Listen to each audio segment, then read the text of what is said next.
दोस्तों, पाकिस्तान ने जो कल हरकत की है उसका खमियाजा उसको भुगतना ही पड़ेगा। कल लगभग 5 बजे इस बात को तय कर लिया गया था कि अब युद्ध विराम हो गया है, सीज फायर हो चुका है। अब किसी तरह से भी भारत की तरफ से ना पाकिस्तान की तरफ से कोई किसी तरह की कोई हरकत नहीं होगी और इसकी मध्यस्थता खुद डोनाल्ड ट्रंप ने निभाई।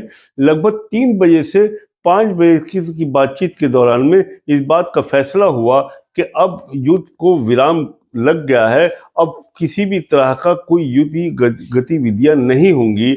और इस बात को लेकर शाहबाज ने अमेरिका का शुक्रिया अदा किया और उसके विदेश मंत्री का शुक्रिया अदा किया और शाहबाज प्रधानमंत्री पाकिस्तान ने ठंडी सांस ली और ये महसूस करने लगे कि अब युद्ध की स्थिति लगभग समाप्त होती चली जा रही है। लेकिन पाकिस्तान के अंदर राजनीतिक पार्टियों का कोई अस्तित्व नहीं है, प्रधानमंत्री का कोई अस्तित्व नहीं है। वहाँ तो जनरल अनीस मुनीर की वहाँ पर पिलती है, यानी अनीस मुनीर ने वहाँ पर वो हरकत कर दी। यानी मात्र 3 घंटे के बाद में पाकिस्तान की तरफ से ज़बरदस्त ड्रोन्स के हमला होने लगा और मिसाइलें दागी जाने लगी।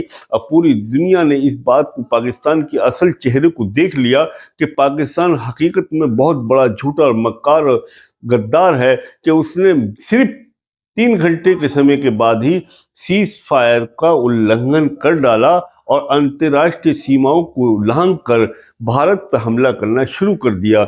जम्मू कश्मीर में ही केवल लगभग 500 से ज़्यादा ड्रोन्स छोड़े गए और ऐसा भी माना जा रहा है कि जम्मू के अंदर ज़बरदस्त ड्रोन्स से हमला होता रहा और सीमावर्ती शहरों के अंदर मासूम और नागरिकों की जानें जाती रही। इसके अलावा पंजाब, गुजरात, राजस्थान के सीमावर्ती जिलों में भी पाकिस्तान ने लगातार सीमा का उल्लंघन किया।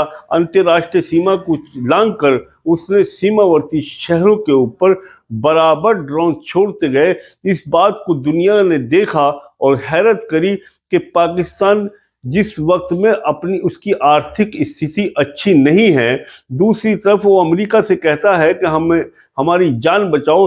अमेरिका इसमें मध्यस्थता निभाने के बाद में इसको युद्ध को विराम करा देता है और पूरी दुनिया के अंदर ये ऐलान हो जाता है कि हिंदुस्तान पाकिस्तान का युद्ध विराम हो चुका है। लेकिन मात्र 3 घंटे के बाद ही पाकिस्तान अपनी असली चेहरा सामने नहीं आता है। वजह यह है कि पाकिस्तान के अंदर राष्ट्रीय नेताओं का नहीं पिलती है, बल्कि जनरलों की पिलती है, यानी फौज की पिलती है। और फौजियों का और आतंकवादियों का आपस में गठजोड़ है, ये एक दूसरे की मदद करते हैं। जब इसके फैसले के अंदर ये तय हुआ था कि यदि अब युद्ध विराम के बाद में कोई भी हरकत हिंदुस्तान पर आतंकवादी गतिविधियों की होती है तो भारत समझेगा कि पाकिस्तान ने अब जंग का ऐलान किया है और भारतीय सेना उसका मुंह तोड़ जवाब देने के लिए सक्षम रहेंगी।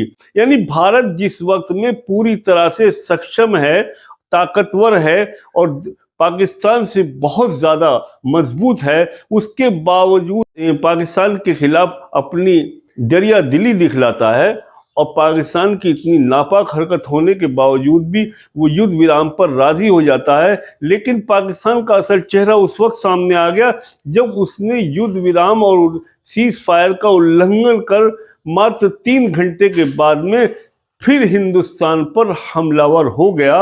अब दिल्ली के अंदर मीटिंग हुई, अब भारतीय फौजों को, भारतीय सेना को पूरी छूट दे दी गई है और पहले तो हम लोग अंतर्राष्ट्रीय मंच पर इसकी हरकत को ले जाएंगे। उसके बाद में हमारी जो फौजें हैं, सेना है, वो उनके हर ड्रोन्स का मुंहतोड़ जवाब दे रही है, मिसाइल का जवाब दे रही है और 48 घंटों के अंदर पाकिस्तान को ये पता चल जाएगा सीमा को लांघने का और किसी समझौते को तोड़ने का और झूठ बोलने का क्या अंजाम होता है। दोस्तों, इस बात को भी याद रखना चाहिए कि दुनिया की 2 महाशक्तियां, यानी बात कर रहा हूं मैं अमेरिका और चाइना की, इनके अंदर पहले से ही ट्रेड वार चल रहा है और ये एक दूसरे को मात देने पर तुले हुए हैं।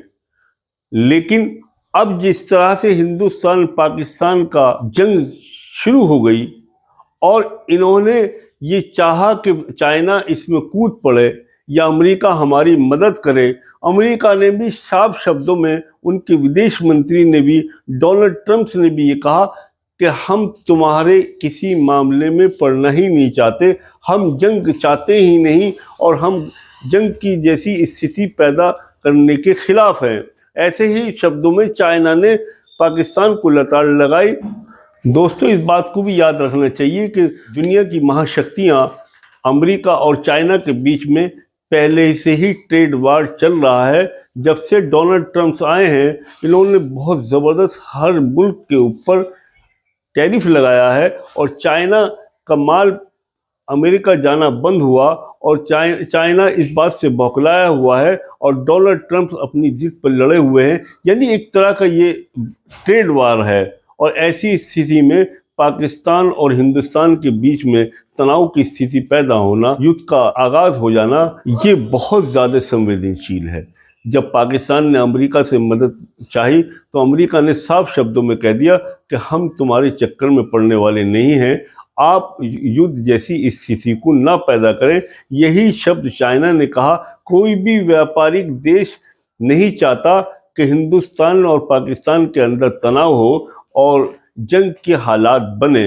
अंतर्राष्ट्रीय सीमा को लांघने की वजह से अब स्थिति वो पैदा हो गई है कि 24 या 48 घंटे के अंदर ये बहुत संवेदनशील है कि 48 घंटे के अंदर कोई भी ऐसी आपको समाचार सुनने को मिल सकता है कि पाकिस्तान को पूरी तरह से भारतीय सेनाओं ने अंदर घुसकर ध्वस्त कर दिया और इसकी जिम्मेदार पाकिस्तान की सरकार होगी, क्योंकि पाकिस्तान ने अंतर्राष्ट्रीय स्तर पर जो बातचीत हुई है हिंदुस्तान पाकिस्तान के बीच में, जिसमें अमेरिका ने मध्यस्थता निभाई और 5 बजे इस पर विराम लगा दिया गया कि अब युद्ध नहीं होगा, सीज फायर कर दिया गया है। इसका उल्लंघन करने पर यह माना जाएगा कि जो भी देश इसका उल्लंघन करेगा वो इसके बहुत खतरनाक खामियाजों को भुगतना ही पड़ेगा।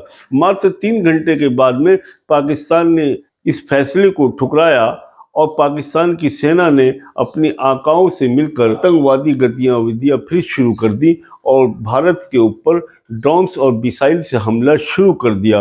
500 मिसाइल लगभग श्रीनगर और जम्मू कश्मीर के ऊपर छोड़े गए। ये बड़े शर्म की बात है। राजस्थान और गुजरात और पंजाब जो सीमाएं लगती हैं, सीमावर्ती जितने ज़िले हैं, उनके ऊपर भी पाकिस्तान ने लगातार ड्रोन से बारिश करता रहा, जिसका हमारी भारतीय सेना मुंह तोड़ जवाब देती रही। लेकिन क्योंकि उसने बहुत बड़ा जुर्म कर गया, पाकिस्तान बहुत बड़ी गलती कर गया कि उसने समझौते को तोड़ा और सीज फायर का उल्लंघन किया, इस वजह से अब पाकिस्तान को मुंह तोड़ जवाब भारतीय सेना देने के मूड में है और इसको पाकिस्तान को बहुत बड़ा इसका भुगतान करना होगा, इसका खमियाजा उठाना होगा। अपनी गलती को, अब गलती का एहसास पाकिस्तान को भारतीय सेना उसके घर में घुसकर मारेगी और इसका एहसास दिलाएगी। दोस्तों, ये वीडियो आपको अच्छी लगी हो तो प्लीज़ लाइक करें, चैनल को सब्सक्राइब करें, बेल आइकन दबाएं।